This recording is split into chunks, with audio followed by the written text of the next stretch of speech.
We're going to talk to Tony. Tony, who's calling in from Mexico. Tony, you're live on Truth Wanted. What is up? Hello, Dan. Hello. How are you? I am well. Thanks for asking. I have called before. Yes. And well, the last time I was asking about the vaccines and all that, and you told me that some doctors may go to like shady schools in order to be doctors, and it depends on every country. But right. However, I do have some like big shots, like doctors that have like big names that actually speak against the vaccine. I want to throw a couple of those names. One of them is Luigi Warren. He's from the U.S. He is like one of the creators of the mRNA techniques, and he speaks against it. And there's another one that's called Roger Hodkinson. He's Canadian chief of pathology. I forgot. And I've seen some of his videos where he talks against the vaccine. And I wanted to know your take on that. Oh, that's interesting. This is the first time I am looking at this, so I'm kind of figuring out, okay, mRNA technology pioneer people can shed spike protein. Okay, interesting. So, okay, they can shed by people vaccinated with the mRNA vaccine. Let's see. Let's see. This is one of those things where, since I'm looking at it for the first time, I don't know if I could have a great response. Now, this article I'm looking at here is from India Today, and let's see. This says, note that Luigi's tweet claimed that people vaccinated with mRNA-based vaccines shed spike proteins, an idea that has been repeatedly been rejected by scientists from around the world. Twitter marking it as misinformation is hence not a completely baseless move. This is talking about how he made this tweet and then Twitter marked it as baseless. So, if other scientists are disagreeing with him, then I'm going to go with the people who are actually involved with making the vaccine, right? Or at least people who are studying with the project. Like there's always going to be people that are going to be against the current trend, even people who are highly respected. But like, I think the evidence is clear at this point. Like, and I don't know when this was. Let's see, when was this? This was in May 31st of 2021. So this was earlier this year.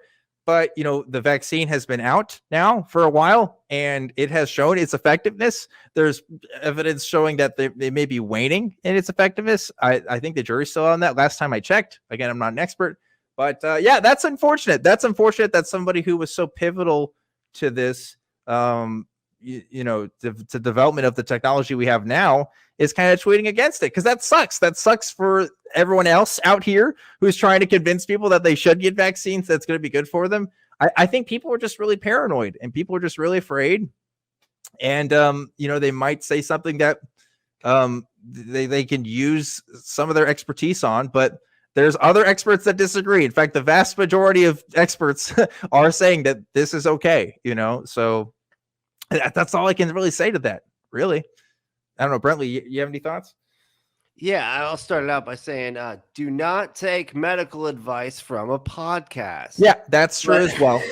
That's true as well. But no, I will say take the vaccine. Is that medical advice? I would. Can I say that? I'm going to say that. You should take the vaccine. But I would still say the other two. Yeah. That's my opinion. That's my opinion. There you go. Opinions of hosts may not reflect that of the ACA, but I think you should do that. Okay, so anyway. Consensus, is important. I think, and we look at that, it's 51%, and this seems to be significantly less than, it's way more than 51% is saying to take the vaccine. If you have whatever this guy, how influential he was in the creation of the vaccine, it doesn't necessarily mean that they know more than everybody else. You know what I mean? So you really want to look at the consensus, and you want to, because the majority is what is most likely to be the case. I would think.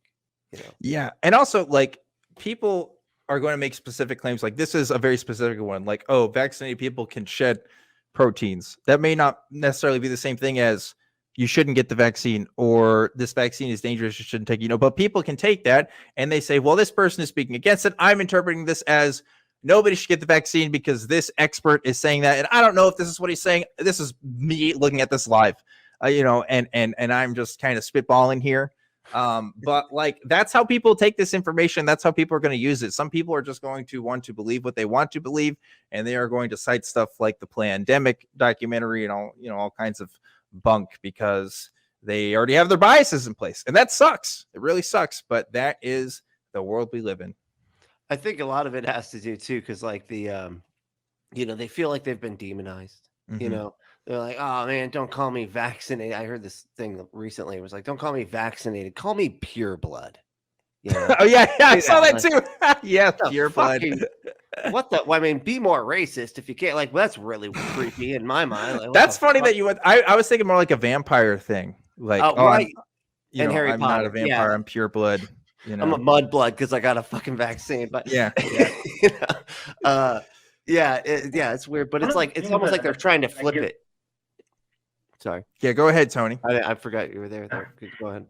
Yeah, well, one of the things that I get the most is that the media is spreading all this information, and they don't trust their governments or the media, and people want to go for independent sources, right? Yeah. They want to go for something that is not mainstream, something that is not being controlled by the strings. If you catch my drift. And Yeah, I absolutely agree with you. Like the reason why like One America Network News exists is because like Fox News wasn't dealing enough of what the people wanted, when it came to like election stuff and all kinds of things. So like that got more popular, like it's news outlets that are catering to particular markets. When we lived in a country that had like 5 channels you could watch on TV, you only had a couple of channels to look at and a couple of news stations, and they were our trusted institutions for giving us information. And now grandma is looking at something they saw on The Onion or some crazy other InfoWars, other kinds of sites, and they're thinking, oh, this must be the same thing as these big news outlets because they're published on the internet. And if you're published on the internet, look, you can't just post stuff on the internet, guys. There's so many rules and regulations there, right? But anyway, I think people kind of take that same level of trust, even though they shouldn't. And it's harder to figure out what's real and what's not when it comes to news outlets and stuff like that. So if you don't have those media literacy skills, it makes it even more difficult. What would you advise? I mean, for somebody like me, like an ant, what to trust? Yeah, so as far as like what to trust, there are definitely news sites that there's certain aggregate sites that will actually rate biases on news. There's a couple, I won't tell you all the names because you can Google, there's a couple different ones out there, and you can kind of see where they're coming from. But any news site that you look at, like India Today, I've seen India Today before, so I can read from that, and I think that's trustworthy enough. But like I actually haven't looked into it a whole lot, so maybe I could pick a better source for next time. But like you have to, when you're looking at news stuff, you have to see, okay, is this a source I've seen before? Is this a reputable source? What other kinds of information are they publishing? I'll take an example here. Hamid Mehta, someone who's been on the show, he publishes for the Friendly Atheist blog. Okay. He says himself, he is not a journalist. He calls himself a blogger. And his market is very particular. It's for atheists. He's going to have a bias there. Now, that's not negging on Hammett. I think he does a good job with his stuff personally. That's my opinion. But like, that's something you have to take into account. That hey, this is a news article that's going to be targeted towards somebody like me and probably people who watch this show. So I have to be careful with what I look at and see where these sources are coming from. A lot of people don't have the journalistic integrity that Hamid Mehta might, and who want to make a quick buck, or who are pandering on fears of people who don't understand this very complex situation that we have going on right now with the pandemic. It's not a simple thing to figure out.